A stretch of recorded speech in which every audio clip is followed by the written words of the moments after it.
When installing direct burial wire, such as USMNS2, and providing added protection to a portion of that run, such as a protective polyvinyl chloride or PVC sleeve where it crosses a driveway, the derating tables are still required to be used for the wire ampacity.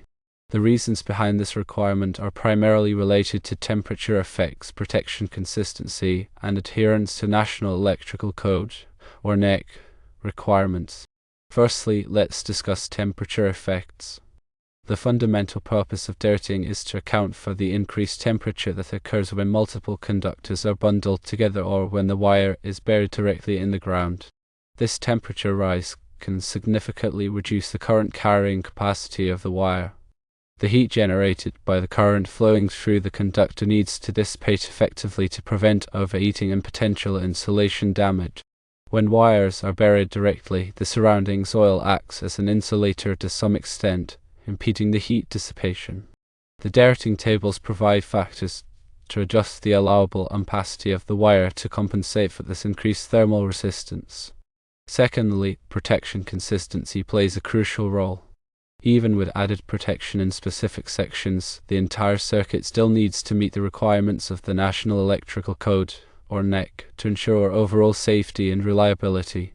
While a PVC sleeve provides mechanical protection against physical damage in a particular area, it does not change the fact that the wire is still subject to the thermal conditions of direct burial for the majority of its length. Derating helps ensure that the wire can safely handle the intended load throughout its entire length, including the protected section, maintaining a consistent level of safety across the entire installation. The PVC sleeve addresses mechanical concerns, but the derating tables address the electrical and thermal safety aspects. Thirdly, let's consider the National Electrical Code, or NEC, requirements. Article 310.15c3 specifically addresses installations where conductors are installed in raceways in direct earth contact, stating that the allowable ampacity shall be adjusted in accordance with Table 310.15c3. Table 310.15c3 provides reduction factors based on the number of conductors and the type of installation, including direct burial. These tables are designed to ensure that the wire is appropriately sized for the specific conditions of the installation, taking into account the thermal properties of the surrounding environment. Even if a portion of the run is protected by a PVC sleeve, the NEC still requires that the entire run be derated as if it were entirely direct burial. This is because the sleeve only addresses mechanical protection in that specific area and does not change the overall thermal characteristics of the installation. To illustrate this point further, let's consider a scenario. Suppose a 12 American wire gauge, or AUG, copper wire is used for a direct burial application. According to NEC Table 310.16, this wire might have an initial ampacity of 30 amps in free air. However, when buried directly in the ground, the thermal resistance increases, reducing the allowable ampacity. If the wire is part of a circuit with multiple current-carrying conductors, the derating factors from Table 310.15c3 would further reduce the ampacity. For instance, if there are 4 current-carrying conductors buried together, the ampacity might need to be derated to 80% of its original value. This means that the allowable ampacity of the 12 American wire gauge, or AUG, wire would be reduced to 24 amps. The installation of a PVC sleeve over a section of this buried wire run does not change the fact that the majority of the wire is still subject to the thermal conditions of direct burial. Therefore, the derating factors must still be applied to ensure that the wire is not overloaded. Another important consideration is the ambient temperature of the soil. The derating tables are based on specific ambient soil temperatures, and if the actual soil temperature exceeds these values, further derating may be required. This is particularly relevant in regions with hot climates where the soil temperature can reach high levels during the summer months. In such cases, it's essential to consult the NEC guidelines and potentially seek guidance from a qualified electrical engineer to determine the appropriate derating factors. Failing to properly derate direct burial wire can have serious consequences. Overheating can lead to insulation breakdown, which can cause short circuits, ground faults, and even electrical fires.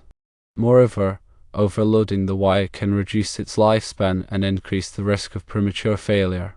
Proper derating ensures that the wire operates within its safe temperature range, prolonging its life and maintaining the integrity of the electrical system.